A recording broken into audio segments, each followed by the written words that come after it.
Namaste, this is RishikeshWritings, and today our guest is Daria, and she's a yoga teacher and a translator.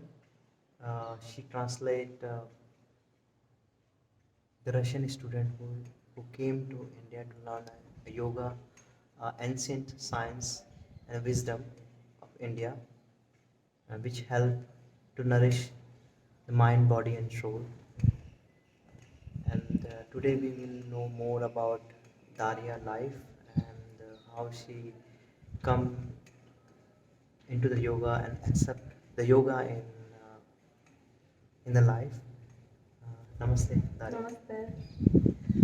Daria, which part of Russia are you from, and how the yoga come into your life and you accept it as the blessing? I'm from southern part of Russia called Northern Caucasus. It is situated in the south of Russia, like 2,000 kilometers from Moscow. It's a very nice place, surrounded with the mountains, and the Black Sea is not far from this region. And I used to work as a translator when I was studying, and also afterwards I worked as a Spanish and English translator. Then my work was temporary, like season work. I was working from May till October, and then from October to May I was traveling. And when one winter came, I was at home. Usually I don't live in my place. I live somewhere in Moscow, St. Petersburg, these big cities. Then I was passing my winter time in my home place, and actually it's very not big, very small place, and you haven't nothing to do there. And I was thinking like, what should I do? I heard something about yoga, but I didn't practice. And then I saw that one gym is opening there, and I saw that among group programs there is yoga, and there was a big discount, like 50% of discount for yoga classes. It was like for 8 classes, I think around 500 rubles. That means 500 rupees. It was very cheap, and I decided, okay, I'll try. I don't have nothing to do, so I go. And I came once, and I started to feel my body. I started to feel some changes, and I thought, okay, I will continue. I don't have anything to do. And slowly, my teacher, he is from ISKCON, and he was giving us information about Krishna, about this Bhagavad Gita, and a lot of philosophy. And then he also gave us like veg cuisine, so we tried some veg dishes, and I thought like, okay, maybe I try to stop eating meat. And so this is the first time you accept the vegetarian food in your life. Yeah, it was so very fast. Before that, you used to eat non-vegetarian food. Yeah, before I cannot say that I was eating too much meat. I was mostly eating fish and chicken. But then I decided, okay, I'll try also to stop eating chicken. I dropped it. And for some time also I dropped fish. And I was eating only veg food. Then I again went, as I was working from May to October, I went again to my work, and it was on board of the ship. I was working on the motor ship as a guide. And I continued a little bit practicing yoga, even it was difficult because I was all the time working 24 hours and I didn't have any day off. And I tried to eat non-veg, but I was eating fish a little bit because otherwise it's difficult because they didn't provide veg food. And then since that time, things starts changing. It was the year when World Football Championship was in Russia, and I was working both in this and also continuing my previous job. And then immediately at the end of the season, my boss, she told me, like, I didn't want you anymore. I was like, what? I was crying a lot, and then I thought, okay, maybe yoga started to cleaning my surroundings.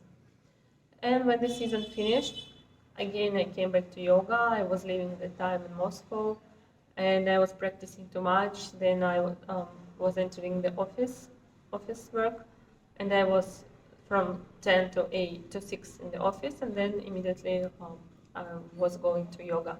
I was practicing at the time Ashtanga yoga, Ashtanga Vinyasa yoga, I mean, and it helped me a lot, and I was more into yoga.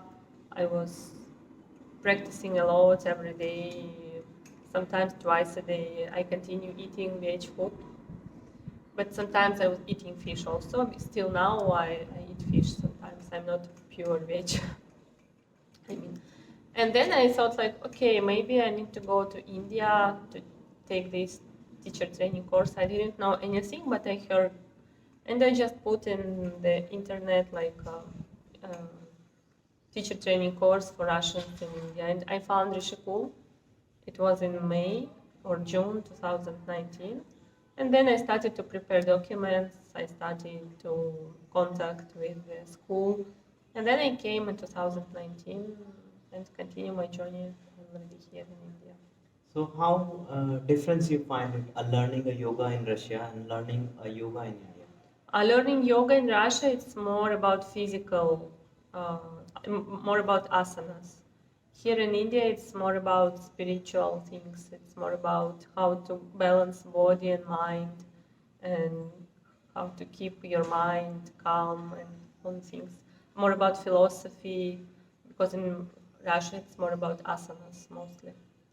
So when you say about the spirituality, what is the spirituality according to the Mm, Russian mindset? Like you are living in very practical way, and you everything is in time fixed. So when you come in India, you see that time is very flexible. mhm. You found a very different zone. So what is the spirituality for you? That's what I told. I think to keep this balance, body, mind, and also to keep this balance in your social life. Because you can stay in India, you can stay here in Rishikesh, but then you come back to your country, and it's difficult to keep this calm mind, calm state, because you immediately immersed in this past life. And also to keep this yama, niyama, and all the things, like to be uh, kind with yourself and to be kind with other people also. And if you get a chance to live in India and Mhm. work in India, which part of India you would love to be and explore? Now I'm not sure, because I like before I like Rishikesh a lot, but Yeah. now I little bit changed my mind, because since 3 years I'm in Osho meditations. I took it Osho sannyas, Yeah. and I like Pune. I like Maharashtra too, Pune, Mumbai. I like Goa. I like Rishikesh. So I don't know. Maybe I prefer to live sometimes there, sometimes here. Even there are a lot of other places I didn't explore, so I want to explore other places also. And when was your first time you start translating the courses in Russian to English, or English to Russian to your country people? When I came for the first time to take my TTC course, we had two translators also. One of them, she was pregnant, and she came to me and she told, like, I see that you can speak English, and maybe you want to translate the courses, because I'm here just, I have my own work and I don't want to translate because it's difficult to me. I told, wow, why? Why are you asking me? I didn't think about this. I just came to take my TTC course. Then I told, okay. She told, but she cannot continue working and they need someone to be here. I told, let me try and then I'll decide. So I translated one philosophy class, and I liked it, but I thought, like, now I came to enjoy my TTC training, and maybe it's not that time to start now. Even school, they were asking me, and after our course here in Rishikesh, they went immediately to Kerala, but I told no, because I want to have a rest. I had very intensive work in Russia in office. I don't want for now to continue working. I want to relax. And they told okay, but then in February, at the end of February, as they were having in March next course. And Ruslan, he's organizing Russian groups. He texting me like, we have again the course in March. It was 2020, just before the lockdown happened. And it's, as it was very easy to organize the visa and the tickets were not expensive. And I thought, okay, I don't have things to do in Russia, then I can come. And I came in March 2000, no, it was beginning of March 2020. And we had one course in March and then lockdown happened. I was for some time here, but then I decided to come back to Russia because at the time it was very difficult here. Everything was closed. We were blocked at school. We could not go outside. Then I came back to Russia and I was waiting when Rishikesh will open again, when the flights will open again. And I was in connection with the school. And I came in December to India. I was in Pune. And then they contacted me that in March, in February, we'll start opening the school. We'll have Russian groups. So I came and I stay here already second month. And during your yoga learning of the yoga teacher training, and which is we say that now the yoga teacher training is based on affiliated with the Yoga Alliance USA, and lots of the schools are following that curriculum and their instruction. And what is your best moment in your yoga teacher training? Who's your best teacher with whom you would like to practice more about the yoga, more in yoga and learn about the lifestyle? For me, when I was student, I cannot like say who was the best. I love all the teachers. I was very impressed the way they were giving knowledge, the way they are practicing by themselves. I remember that mostly I like philosophy class. There was a teacher, and I liked a lot of the way he was explaining and giving philosophy.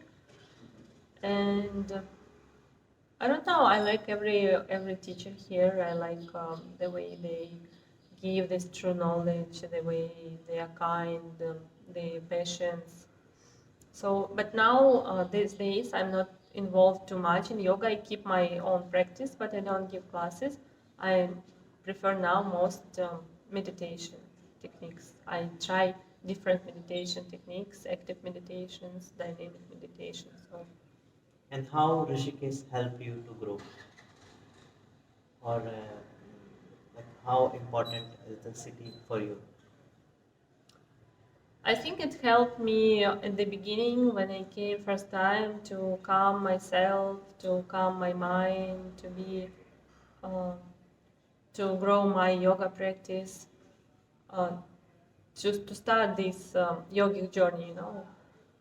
So in this way, it helped me a lot. So I understood what really yoga is, what is the philosophy of yoga, what is the discipline, so how you should keep the discipline, in which way you need to practice. So I learned the essence, the true meaning of yoga, because in Russia maybe it's misunderstood a little bit.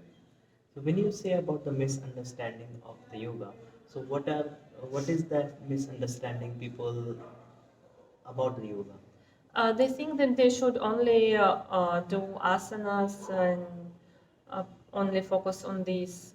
If you don't, especially among yoga teachers, I don't now mean about practitioners.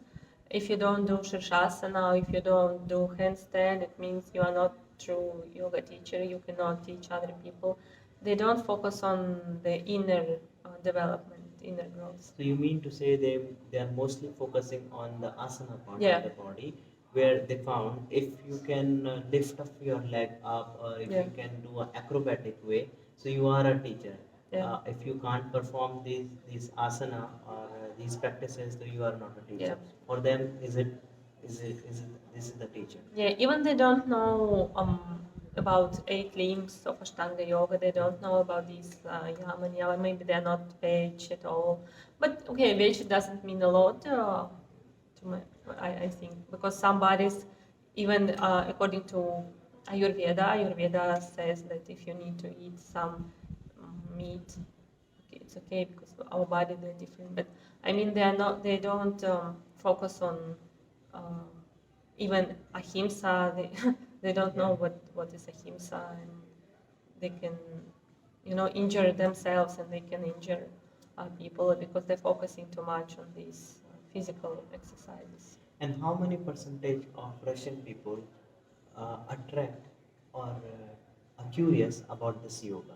I think nowadays more and more. According to you was living in Russia, you learn the yoga, and even for your curiosity, you come to Rishikesh, India, learn about it and understand how the differences it is. I think now maybe 90%. A lot of people nowadays in Russia they're curious about yoga. We have a lot of yoga studios, yoga places. People are mad about yoga for now. I think they are more and more in this, we can say, spiritual things. Some says that Om chanting is not acceptable in Russia. Is it true, or is this just a fake news? No, it's a fake news. We have a lot of Om chantings. Even people organize Om chanting, so we gather a lot of people at the same time and chant Om like during 1 hour. Like we have special techniques. I don't know. You will sit in the round, and one round and one big round, and you chanting 15 minutes. Then you change a big round. It comes in small round, and again 15 minutes, and again you change. So you do like 3 rounds for 15 minutes. I was in such kind of Om chanting. Yeah, it's very now. Especially Kriya Yoga is also very famous now in Russia. And why Russian people learn about this yoga, and in which part of the life will help them? This I didn't know because when I came into yoga, then I realized that already a lot of Russian people were practicing. I didn't know that, but in Russia there are a lot of ISKCON temples even. There are a lot of Indian people, Indian culture is very famous. I didn't know that before, but then I realized, wow, a lot of people, they're already in yoga. The same, it helps them because Moscow is very big city, is very dynamic city, and people, they are only running here and there, and like yoga helps them to have this stable life, calm mind, and to balance their thoughts, just to be grounded. Do you have any other plan, or did you find another school to be a part of the translation? No. Usually I'm not looking. People find me by themselves. So if I have other options, why not? I can mix, like I can join everywhere. Thank you very much for sharing your wisdom and the life about yoga in Rishikesh, even in Russia. And this is Daria. You can find her in Instagram if you would interested about the the life experiences of yoga and meditation. And she's love to share her journey in yoga pathway. And thank you very much, Daria. Thank you very much for your invitation. Thank you. Namaste. Please kindly share your Instagram so people can find you if they have a question regarding to meditation, your learning experiences in it. Yeah, sure. I'm available. Daria, how you say? DAR underscore. Yeah, Amrita. Yeah. So you can easily find me, and I'm available 24 hours, 7 days per week. And would you like to share last message in your own mother tongue so the people in your country they can? Ребята, приезжайте все обязательно в Ришикеш, почувствовать атмосферу этого чудесного города, окунуться в йогу и открыть для себя и понять, что же такое настоящая йога из первоисточников. Намасте. Namaste. Thank you. Спасибо.